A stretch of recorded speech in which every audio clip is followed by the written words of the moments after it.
Why do you? Welcome. Is that good? No. Welcome.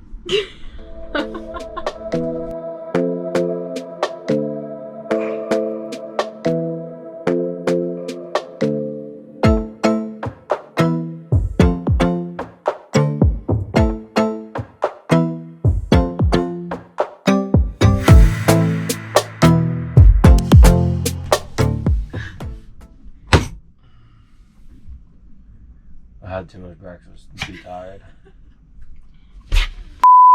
Okay, we are here. This is part 2 of the boat tour. We are going to take you guys through the inside after EJ takes a nap and Kevin stops messing with the camera. Kev! Can you stop?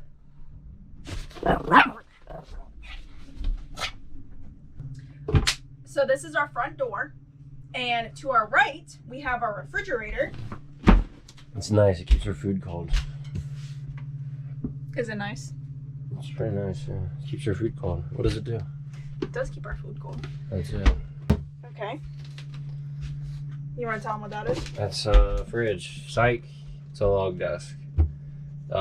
Miscellaneous important stuff I need from a day-to-day basis gets stored here, so I know where it is. But sometimes I don't know what's in here. But that's where we keep stuff. All right, here we have where the magic happens.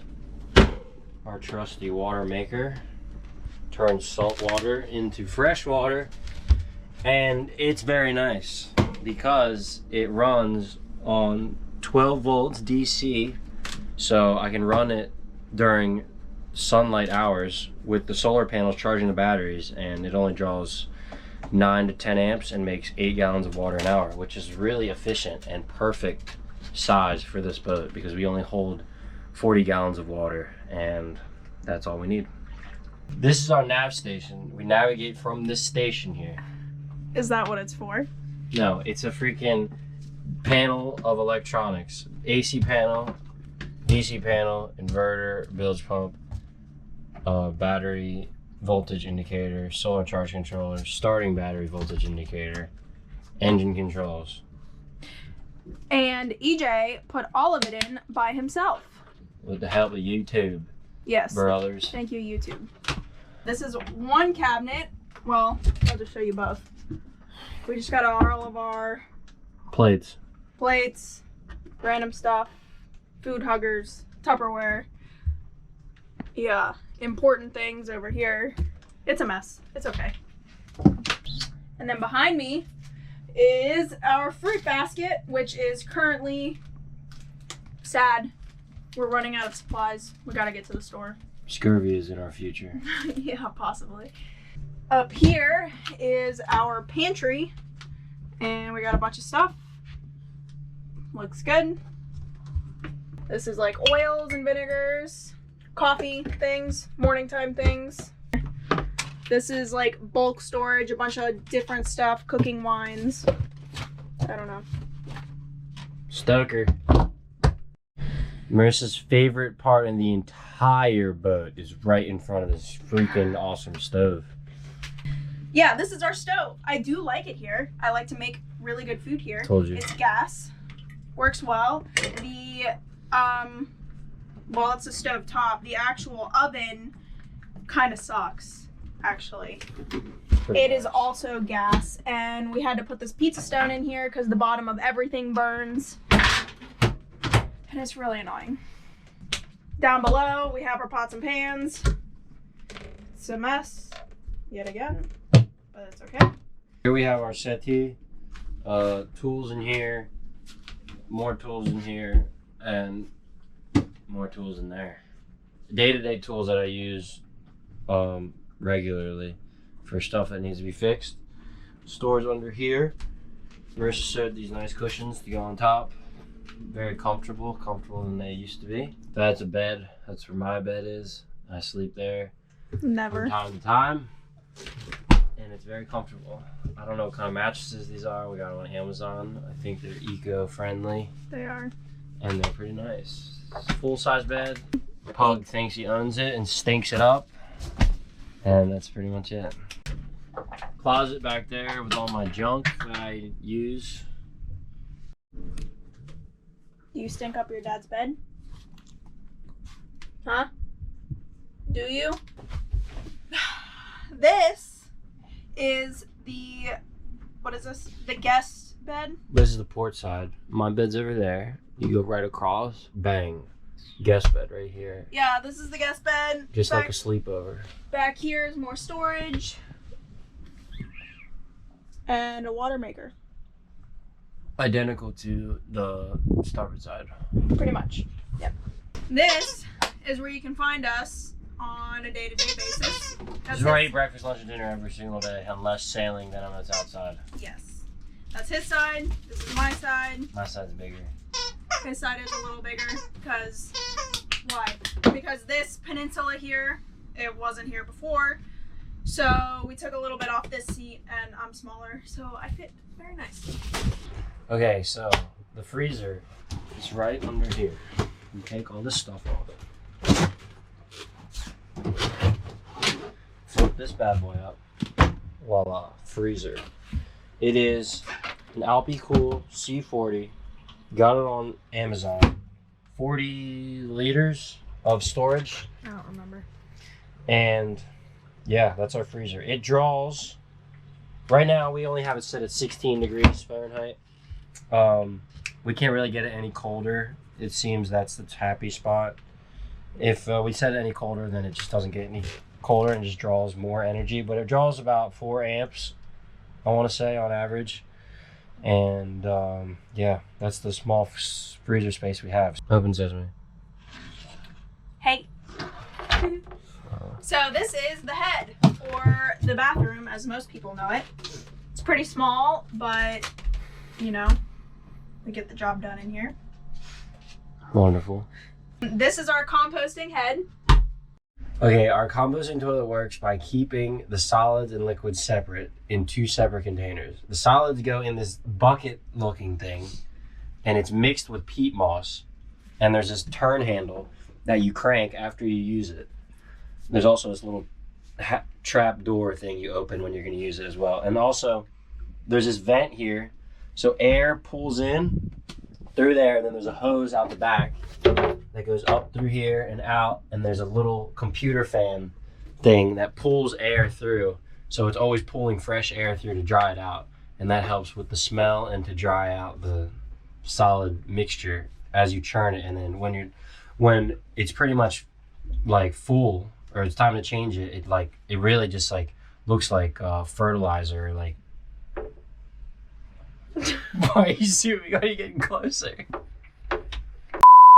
When it's time to change the toilet, you undo the lid, you take the bucket out, and we dump it. If we're inshore, we dump it into like a plastic bag, double bag it, and it really just smells like really good dirt, I guess, fertilized dirt. I don't know, something like that.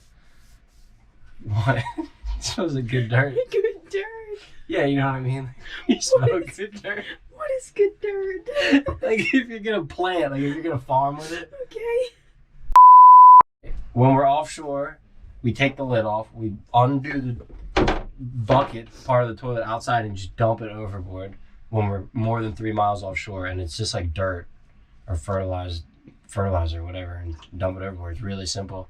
And then when you want to refill it, you take 1 brick of peat moss, you mix it with the correct amount of water, break it up, drop it in there, and then pop the lid on, and you're good to go. Where are the linens at? The linens are in here. It's messy. It's not that messy, it's very nice. We have to build shelves still, but yes, linens go in there. And in case you're wondering, no, we do not have a shower. We shower outside with a bug sprayer, like real men. And women. This is our V-berth. Hanging locker. We don't have that many clothes that hang up. And even if we did, we don't have space. Yeah, which is why we don't have a lot. Behind me is where all the cushions go, and right here is actually Kevin's provisions.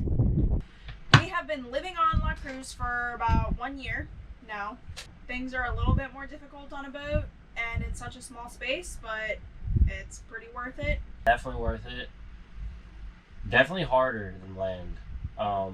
Takes some getting used to. I mean, you have to monitor how much water you have, how much water you use, energy you use. You just, you're living off grid, so you have to take all these things that you normally take for granted into effect, like, how much you consume and stuff like that. But it all depends on the size of your boat as well. It's not for everyone, but for people that are thinking about it, I mean, it's one of the best decisions I think I've definitely made. If you're thinking about it, you gotta do it. You do it. We have had to give up a few things. I definitely had to cut down on my wardrobe. EJ had to give up fried chicken. And ice cream. Yeah, and ice cream. I mean, we have a freezer, but ice cream takes up a lot of space. The hardest part is getting the boat, restoring the boat. Once you bring the boat, to where you're comfortable with all the systems and, you're confident in, the rigging and all the stuff, the electrical and the engine and all that, bringing it up, restoring it, bringing it to where you want it is the hardest part. And then from there, maintenance isn't as bad depending on what size boat you have, but really the hardest part is just getting it to where you're comfortable with it.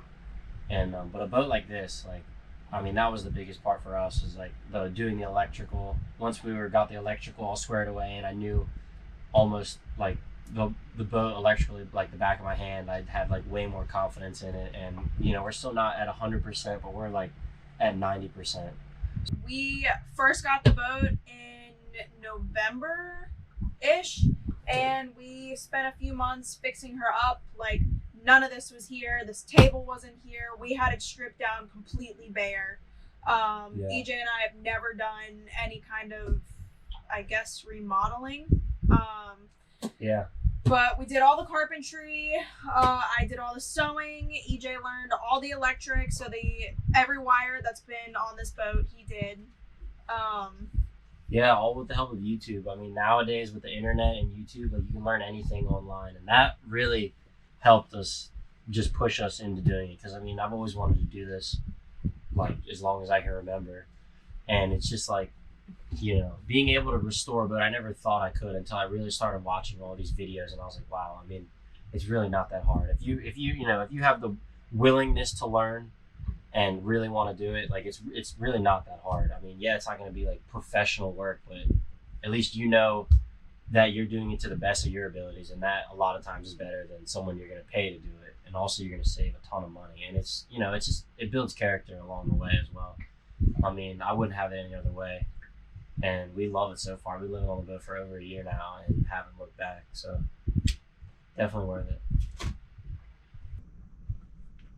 Thanks for watching our video. Hope you enjoyed our boat tour. It wasn't the best, but it was, where we live. Good enough. Good enough. If you guys have any questions, leave it in the comments below.